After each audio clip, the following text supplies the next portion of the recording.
At this point, I've covered a good amount of the new age beat 'em ups coming out these days, but since there is so many of them that bring fun mechanics or a large amount of content with them, new beat 'em ups just can't rely on it being this kind of classic callback of a game to a once dry genre anymore. You might need a bit more. So let's see what Final Vendetta does differently than the rest. But first, this is combat overview. In the series, I go over the general controls to the game's main mechanic or mechanics, who or what we use those tools on, and then seeing how it all comes together. A bit more in depth, but that's what we do. Final Vendetta definitely aims to be a good old school beat 'em up, something you can easily imagine coming out alongside Final Fight and Streets of Rage. The twist here, you need to complete your arcade run with a single continue. Alright, so we have the standard 3 characters who lean towards a certain side, like faster speed but less damage, or being slower but dishing out a heavier punch, or the one who's just solid overall. So every character plays differently and also has their own little combo routes that best suits them. So square is our main attack doing this little combo. L1 to do a back attack to stop those enemies from surrounding you a bit. But if you hold forward, you do another attack. Duke will do this poke / combo ender that spaces them out pretty well and sends them flying. To grab, just walk up to him. You can toss behind you, got a little pummel combo that'll end with the finisher. Triangle to go straight to that finisher. Forward triangle send him away doing some crowd control. Or you can jump over him and slam him at your feet doing major damage. So you got a lot of options off a grab here, plus you're invulnerable when you throw, so that's pretty good. And since jabs keep them in this hit stun for a good bit, you can jab, micro walk, then jab again, so you can walk up and grab him with these. You got a dash, move around quickly of course, but also has 2 attacks out of this. They both launch, and one's a more slower version but has a 1-2 combo on it, and the other one's just a faster, quick to the point launcher. These help get follow-ups, so you can get a little cool combo extender going.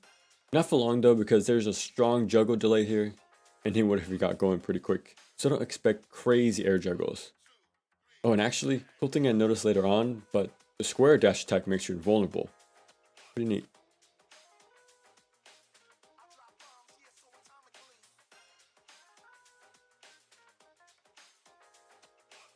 Speaking of that, onto our defenses. But with that dash, you can shift up and down between lanes as well. Cool little reposition option to dodge those charging enemies. R2 will guard. It's good against enemies who like to get in and out kind of approach. Let them in, to jab, and instantly answer back. But this can't guard against certain unblockable attacks, which is cool since enemies will have you use different options to avoid certain things they have, but they don't display if it's unblockable or not. Zoe 2 back in 2003 even got this right way back when. But here you kind of just have to trial and error it for the most part and figure this out on your own. I did test out if jump is a dodge or not, and it's hard to tell. Sometimes it looks like it does, but then I'll get clipped mid-air instead. Maybe you're not invulnerable during it, probably just repositioning around the hitbox in this roundabout way. Still, it's a very good way to avoid enemies who like to wake up with an attack. Our HUD is pretty straightforward here.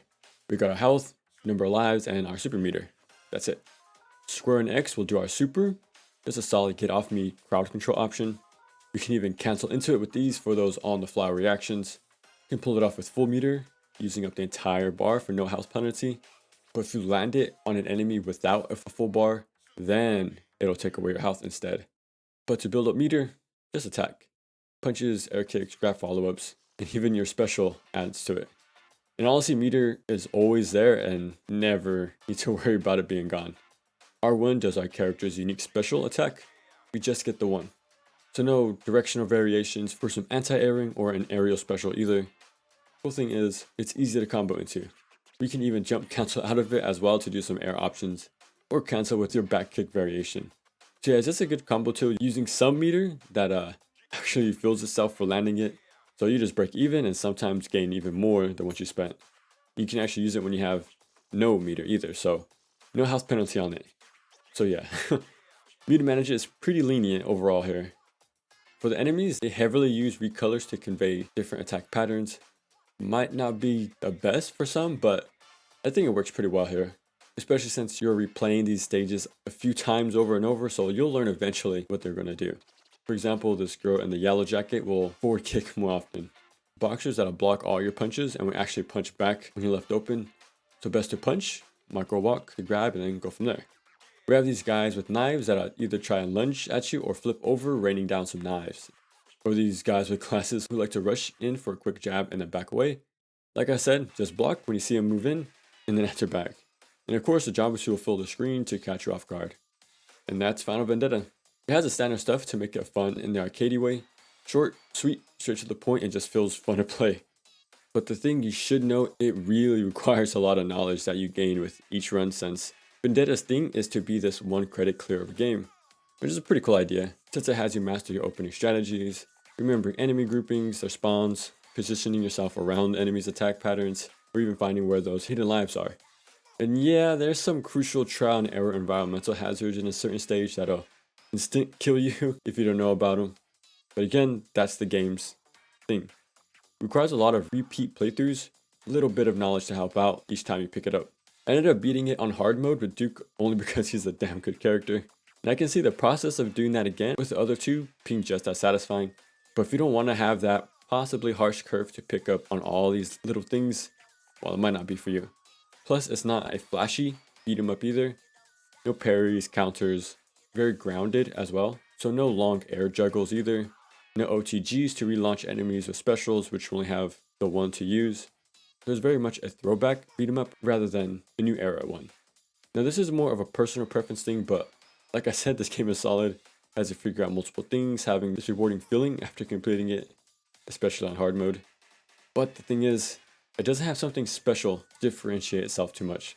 Because I could go back to Final Fight 3, Future Rage 3, Tengoku 3, and play with no continues, and there you go. Because that's all Final Vendetta really provides to its loop. While those older games have different stage routes, command inputs to have this bridge between fighting games and beat 'em ups, fun super mechanics, or even get to play around with the solid early juggle combo system while getting the option to play as the boss you just defeated mid playthrough if you wanted.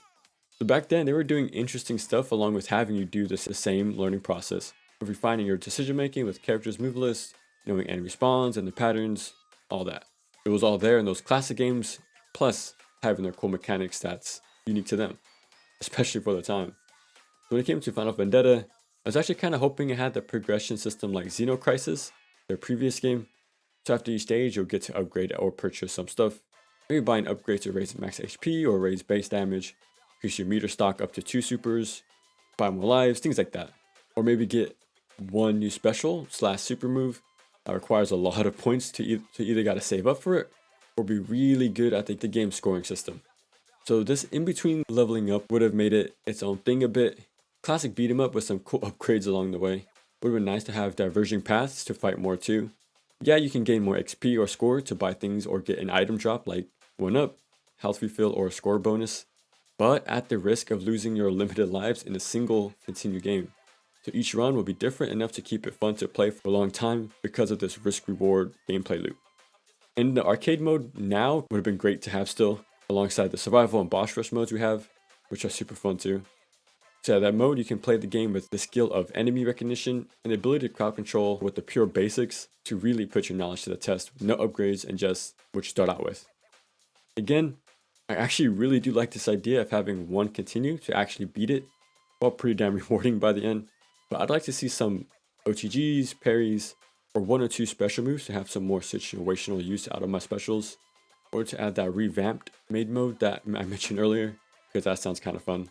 Just more things to either bring it up to what's around these days with fleshed out move lists, or have an interesting score-based, high-risk, high-reward system to determine what big-ticket items you can snag in the shop or find in challenging side paths, while you still have your classic beat-em-up formula intact, but with a twist. I like what they have here, but for sure I'd like to see this get expanded upon in a sequel.